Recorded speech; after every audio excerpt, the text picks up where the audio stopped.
തളിയിൽ പെരുവണ്ണാനും കുന്നുമ്മൽത്തീയനും മുത്തപ്പനെ ആരാധിച്ചു പോന്ന സ്ഥലത്ത് തന്നെയാണ് ഇന്നത്തെ പ്രസിദ്ധമായ പറശ്ശിനിക്കടവ് മടപ്പുര സ്ഥിതി ചെയ്യുന്നത്. ഇന്ന് സമ്പന്ന ക്ഷേത്രമായി മാറിയെങ്കിലും മടപ്പുര എന്ന് തന്നെയാണ് ഈ മുത്തപ്പ സന്നിധി അറിയപ്പെടുന്നത്. ആഢ്യഭാഷയിൽ പറയുന്ന മഠമല്ല, ഗ്രാമ്യപദമായ മടയാണ് ഉദ്ദേശിക്കുന്നത്.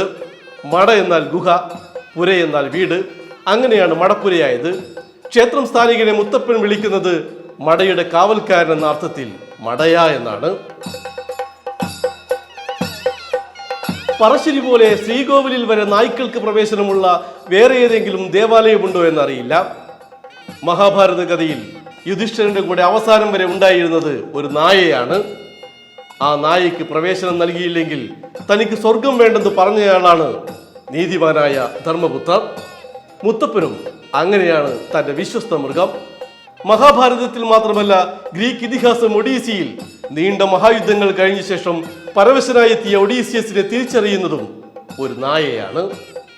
എന്നാൽ ബ്രാഹ്മണികമായ ആചാരങ്ങളിലേക്ക് നായയ്ക്ക് പ്രവേശനം കൽപ്പിക്കുന്നില്ല. നായ തൊട്ട് അശുദ്ധമാക്കിയെന്ന പ്രയോഗം വരെയുണ്ട്. ജന്മം നായ നക്കിയെന്ന് പറഞ്ഞാൽ നശിച്ചുപോയി എന്നാണ് അർത്ഥം. മുത്തപ്പന്റെ ന്യായം എന്നാൽ നായയ്ക്കൊപ്പമാണ്. സഹജീവി സ്നേഹത്തിന്റെയും പാരസ്പര്യത്തിന്റെയും മറ്റൊരു മാതൃകയാണത്. മലബാറിലെ എല്ലാ ജാതിമത വിശ്വാസികളും മുത്തപ്പന് വഴിപാടുമായി പറശ്ശിനിയിലെത്തുന്നു. എത്ര പാവപ്പെട്ടവനും സ്വീകാര്യമായ ചെലവ് ചുരുങ്ങിയ വഴിപാടുകളുടെ പേരിലും പറശ്ശിനിക്കടവ് ഒരു മാതൃകാ സ്ഥാപനമാണ്. മറ്റു ക്ഷേത്രങ്ങളിലേതുപോലെ വഴിപാടിന്റെ പേരിലുള്ള പണപ്പിരിവില്ല. പണ്ടേ നിജപ്പെടുത്തിയ തുകയാണ് ഇപ്പോഴും രശീതികൾ മുറിക്കുന്നത്.